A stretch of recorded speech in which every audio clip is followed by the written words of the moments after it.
छत्रपति शिवाजी महाराज पश्चिमी भारत में मराठा साम्राज्य के संस्थापक थे।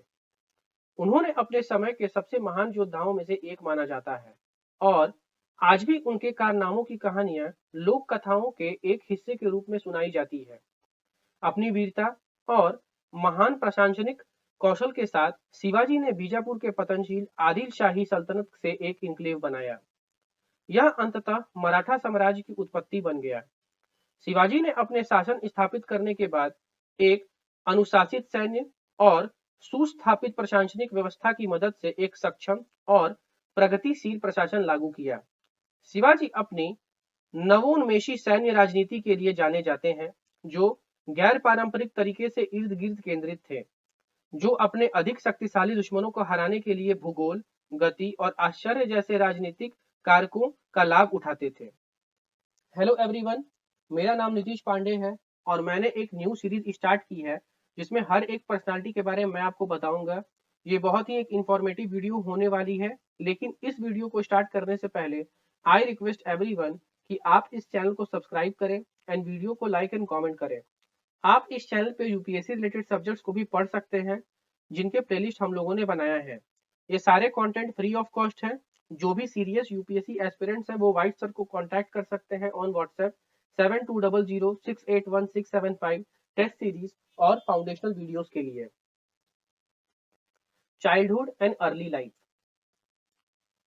शिवाजी भोंसले का जन्म 19 फरवरी 1630 को पुणे जिले के जुन्नर शहर के पास शिवनेरी के किले में शाहजी भोंसले और जीजाबाई के घर हुआ था। शिवाजी के पिता शाहजी बीजापुर सल्तनत के सेवा में थे। शिवाजी की मां जीजाबाई सिंदखेड़ नेता लखूजी राव जादव की बेटी और एक गहरी धार्मिक महिला थी। शिवाजी विशेष रूप से अपने मां के करीब थे, जिन्होंने उन्हें सही और गलत की सख्त समझदारी दी। शिक्षा के क्षेत्र में, चूंकि शिवाजी ने अपना अधिकांश समय पुणे के बाहर बिताया, शिवाजी की शिक्षा की देखरेख की जिम्मेदारी मंत्रियों की एक छोटी परिषद के कंधों पर थी, जिसमें से एक पेशवा श्यामराव नीलकंठ, एक मजूमदार बालकृष्ण पंत, एक सबनीश रघुनाथ पल्ला शामिल थे।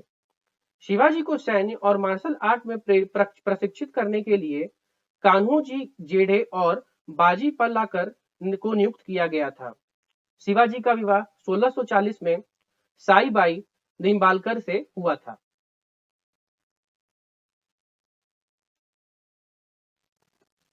Struggles with Bijapur. 1645 तक शिवाजी ने पुणे के आसपास बीजापुर सल्तनत के तहत कई रणनीतिक नियंत्रण हासिल कर लिए। अपनी सफलता के बाद वह मोहम्मद आदिल शाह के लिए खतरे के रूप में उभर रहे थे, जिन्होंने 1648 में शाहजी को कैद करने का आदेश दिया था। शाहजी को इस शर्त पर रिहा किया गया था कि शिवाजी आगे की विजय से दूर रहेंगे। शिवाजी ने 1665 में शाहजी की मृत्यु के बाद चंद्रराव से जवाली की घाटी पर कब्जा करके अपनी विजय फिर से शुरू की। मोहम्मद आदिल शाह ने शिवाजी को वश में करने के लिए एक शक्तिशाली सेनापति अफजल खान को भेजा। बातचीत की शर्तों पर चर्चा करने के लिए दोनों 10 नवंबर 1659 को एक निजी मुलाकात में मिले। शिवाजी ने इसे एक जाल होने का अनुमान लगाया और वह कवच पहने हुए और धातु के बाघ के पंजे को छुपाकर तैयार हुए। जब अफजल खान ने शिवाजी पर खंजर से हमला किया तो वह अपने कवच से बच गया और शिवाजी ने जवाबी कार्रवाई करते हुए अफजल खान पर बाघ के पंजे से हमला किया, जिससे वह गंभीर रूप से घायल हो गया। उसने अपनी सेना को नेतृत्व विहीन बीजापुर टुकड़ियों पर हमला करने का आदेश दिया। प्रतापगढ़ की लड़ाई में शिवाजी के लिए जीत आसान थी। यहाँ लगभग 3000 बीजापुर सैनिक मराठा सेना द्वारा मारे गए थे। मोहम्मद आदिल शाह ने अगली बार जनरल रुस्तम जमान की कमान में एक बड़ी सेना भेजी, जिन्होंने कोल्हापुर की लड़ाई में शिवाजी का सामना किया। शिवाजी ने एक रणनीतिक लड़ाई से जीत हासिल की, जिससे सेनापति अपने जीवन के लिए भाग गया। मोहम्मद आदिल शाह ने अंततः जीत देखी जब उनके सेनापति सिद्दी जौहर ने 22 सितंबर 1660 को पन्हाला के किले को सफलतापूर्वक घेर लिया। शिवाजी ने बाद में 1673 में पन्हाला के किले को फिर से जीत लिया।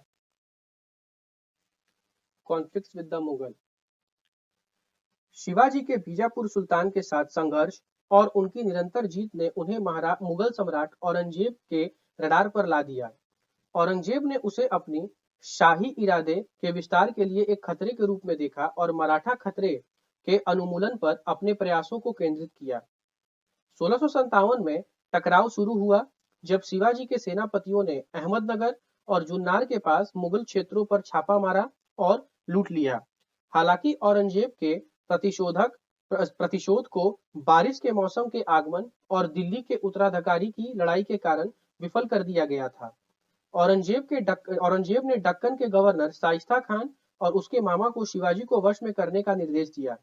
शाइस्ता खान ने शिवाजी के खिलाफ बड़े पैमाने पर हमला किया, उनके नियंत्रण में कई किलों और यहाँ तक कि उनकी राजधानी पूना पर कब्जा कर लिया। शिवाजी ने जवाबी कार्रवाई करते हुए शाइस्ता खान पर चुपके से हमला किया, अंततः उन्हें घायल कर दिया और उन्हें पूना से बेदखल कर दिया। शाइस्ता खान ने बाद में शिवाजी पर कई हमलों की व्यवस्था की, जिससे कोंकण क्षेत्र में किलों पर उनका कब्जा गंभीर रूप से कम हो गया। अपने घटते खजाने को फिर से भरने के लिए शिवाजी ने एक महत्वपूर्ण मुगल व्यापारिक केंद्र सूरत पर हमला किया और मुगल संपत्ति को लूट लिया। क्रूर औरंगजेब ने 1.5 लाख की सेना के साथ अपने प्रमुख सेनापति जयसिंह वन को भेजा। मुगल सेना ने काफी सेंध लगाई, शिवाजी के नियंत्रण के किलों को घेराबंदी की, पैसा निकाले और उनके मुद्देनजर सैनिकों का वध किया। शिवाजी औरंगजेब के साथ जीवन के और नुकसान को रोकने के लिए एक समझौते के आने पर सहमत हुए और 11 जून 1665 को शिवाजी और जय सिंह के बीच पुरंदर की संधि का हस्ताक्षर किया गया। शिवाजी 23 किलो को आत्मसमर्पण करने और मुगल को मुआवजे के रूप में 4 लाख की राशि का भुगतान करने के लिए सहमत हुए। औरंगजेब ने शिवाजी को अफगानिस्तान में मुगल साम्राज्य को मजबूत करने के लिए अपने सैन्य कौशल का उपयोग करने के उद्देश्य से आगरा में आमंत्रित किया। शिवाजी ने अपने 8 वर्षीय पुत्र संभाजी के साथ आगरा की यात्रा की और औरंगजेब के व्यवहार से आहत हुए। वह दरबार से बाहर आ गया और नाराज औरंगजेब ने उसे नजरबंद कर दिया। लेकिन शिवाजी ने एक बार फिर कैद से बचने के लिए अपनी बुद्धि और चतुराई का इस्तेमाल किया। उन्होंने गंभीर बीमारी का नाटक किया और प्रार्थना के लिए प्रसाद के रूप में मंदिर में मिठाई की टोकरियां भेजने की व्यवस्था की।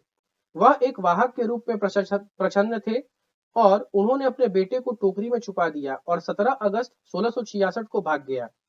बाद के समय में मुगल सरदार जसवंत सिंह के माध्यम से निरंतर मध्यस्थता द्वारा मुगल और मराठा शत्रुता को काफी हद तक शांत किया गया था। शांति 1670 तक चली, जिसके बाद शिवाजी ने मुगलों के खिलाफ चौतरफा हमला किया। उसने 4 महीने के भीतर मुगलों द्वारा घेर लिया गया अपने अधिकांश क्षेत्रों को पुनः प्राप्त कर लिया। Relationship with the English. अपने शासनकाल के शुरुआती दिनों में शिवाजी ने 1660 में पन्हाला के किले पर कब्जा करने में उनके खिलाफ टकराव में बीजापुर सल्तनत का समर्थन करने तक अंग्रेजों के साथ सौहार्दपूर्ण संबंध बनाए रखा। शिवाजी ने उन्हें युद्ध सामग्री नहीं बेचने के लिए बॉम्बे में अंग्रेजों के खिलाफ चले गए। यह संघर्ष 1671 तक जारी रहा, जब अंग्रेजों ने डंडा राजीपुरी के उसके हमले में अपना समर्थन देने से इनकार कर दिया और उसने राजापुर में अंग्रेजी कारखानों को लूट लिया। दोनों पक्षों के बीच कई समझौते विफल हो गए और अंग्रेजों ने उनके प्रयासों को अपना समर्थन नहीं दिया। Coronation and conquest. पूना और कोंकण से सटे क्षेत्रों पर काफी नियंत्रण स्थापित करने के बाद शिवाजी ने एक राजा की उपाधि अपनाने और दक्षिण में पहली हिंदू संप्रभुता स्थापित करने का फैसला किया, जो अब तक मुसलमानों का प्रभुत्व था। उन्होंने 6 जून 1674 को रायगढ़ में एक विस्तृत राज्य अभिषेक समारोह में मराठाओं के राजा का ताज पहनाया गया। लगभग 50,000 लोगों की एक सभा में के सामने पंडित गंगा भट्ट ने राज्य अभिषेक किया। राज्य अभिषेक के बाद शिवाजी के निर्देशों के तहत मराठों ने हिंदू संप्रभुता के तहत दक्कन में अधिकांश राज्यों को मजबूत करने के लिए आक्रामक विजय प्रयास शुरू किए। उसने खानदेश, बीजापुर, कारवार, कोलकापुर, जंजीरा, रामनगर और बेलगाम पर विजय प्राप्त की। उसने आदिल शाही शासकों द्वारा नियंत्रित वेलोर और गिंगी के किलों पर कब्जा कर लिया। वह अपने सौतेले भाई वेंकोजी से के साथ तंजावुर और मैसूर पर अपना पकड़ बनाने की भी समझदारी दिखाई। उनका उद्देश्य दक्कन राज्यों को एक देशी हिंदू शासक के शासन के एकजुट करना था और मुसलमानों और मुगलों जैसे बाहरी लोगों से इसकी रक्षा करना था। Demise and legacy. शिवाजी की मृत्यु 25 वर्ष की आयु में 3 अप्रैल 1680 को पेचिश से पीड़ित होने के बाद रायगढ़ किले में हुई थी। उनकी मृत्यु के बाद उनके सबसे बड़े बेटे संभाजी और उनकी तीसरी पत्नी सोयराबाई के बीच उनके 10 वर्षीय बेटे राजा राम की और से उत्तराधिकारी का संघर्ष पैदा हुआ। संभाजी ने युवा राजा राम को गद्दी से उतार दिया और 20 जून 1680 को खुद गद्दी पर बैठे। शिवाजी के मृत्यु के बाद भी मुगल मराठा संघर्ष जारी रहा और मराठा गौरव में बहुत गिरावट आई। हालांकि इसे युवा माधवा राव पेशवा ने पुनः प्राप्त किया, जिन्होंने मराठा गौरव को पुनः प्राप्त किया और उत्तर भारत पर अपना अधिकार स्थापित किया। तो इस वीडियो में हम लोगों ने देखा शिवाजी की जीवनी के बारे में। आशा करते हैं कि आपको ये वीडियो इंफॉर्मेटिव लगा होगा, आपको ये वीडियो पसंद आया होगा। तो इस वीडियो को आप लाइक कीजिए, कमेंट कीजिए, शेयर कीजिए, चैनल को सब्सक्राइब कीजिए। जय हिंद, जय भारत।